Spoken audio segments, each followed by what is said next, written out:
Israel से बदला लेने के लिए ईरान करेगा हूतियों का इस्तेमाल, या फिर समुद्री लड़ाई में नेतन्याहू को देगा मार, या फिर मिसाइल और ड्रोन की बारिश कर देगा। दरअसल इजराइल के हमले का बदला लेने के लिए ईरान ने 100 से ज्यादा ड्रोन दागे, लेकिन इजरायली सेना यानी आईडीएफ ने दावा किया है कि उनके लड़ाकू विमान ड्रोन्स को रास्ते में ही गिरा रहे हैं। अभी तक एक भी ड्रोन इजराइल की सीमा में नहीं पहुंचा है। इससे पहले इजराइल की एयरफोर्स ने शुक्रवार सुबह ईरान पर हवाई हमला किया है। इजरायली फौज की ओर से कहा गया है कि उन्होंने ईरानी शहर नातांज में स्थित ईरान के मुख्य परमाणु संवर्धन केंद्र पर हमला किया है। ईरान की सेना के शीर्ष अफसरों को भी इजराइल ने टारगेट किया है। वहीं इजराइल को भी करारा जवाब देने के लिए ईरान ने कमर कस ली है। ईरानी सुरक्षा अधिकारियों का कहना है कि ईरान इजरायली हमले का कड़ा जवाब देगा। अधिकारी ने कहा कि इजरायली हमले का जवाब कठोर और निर्णायक होगा। जवाबी कार्रवाई के लिए फिलहाल उच्च स्तर पर चर्चा हो रही है। ईरान ने पिछले साल इजराइल के हमलों को जवाब दिया था। मीडिया रिपोर्टों के मुताबिक इजरायली हमलों के बाद ईरान संभावित प्रक्रियाओं पर विचार कर रहा है। ईरान को यह तय करना है कि वह कैसे इजराइल को जवाब देगा। ईरान के विकल्पों में छद्म युद्ध यानी कि प्रॉक्सी वार, मिसाइल और ड्रोन हमले, नौसैनिक गतिविधियां और राजनयिक दबाव भी शामिल है। ईरान ने हमलों से पहले अमेरिकी ठिकानों को निशाना बनाने की धमकी दी थी। ईरान के पास प्रतिक्रिया देने के कई विकल्प हैं। इसमें एक विकल्प उसके प्रॉक्सी गुट हो सकते हैं। ईरान समर्थित कई संगठन पश्चिम एशिया के देशों में हैं। इनमें यमन में हूती, लेबनान में हिजबुल्लाह और इराक में मिलिशिया शामिल है। ईरान के पास फिलिस्तीन और गाजा में भी गुट रहे हैं। हालांकि गाजा में युद्ध के चलते फिलिस्तीनी समूह कमजोर हो गए हैं। हिजबुल्लाह भी अतीत की तुलना में फिलहाल बहुत कमजोर है। ईरान के प्रॉक्सी गुट कमजोर होने के बावजूद इजराइल के लिए खतरा बन सकते हैं। इराकी मिलिशिया के पास लंबी दूरी के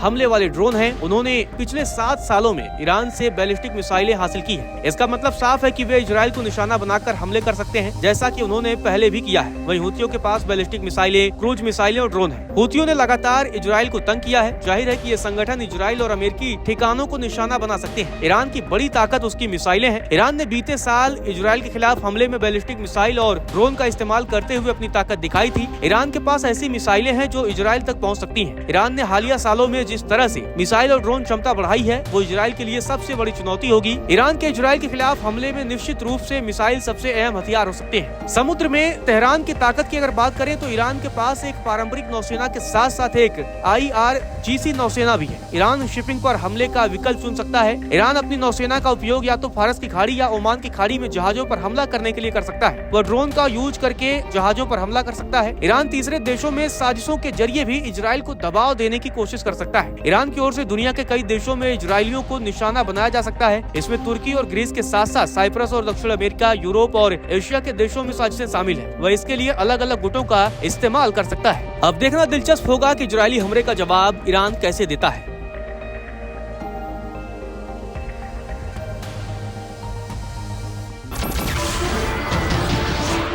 नमस्कार, मैं हूं मानक गुप्ता।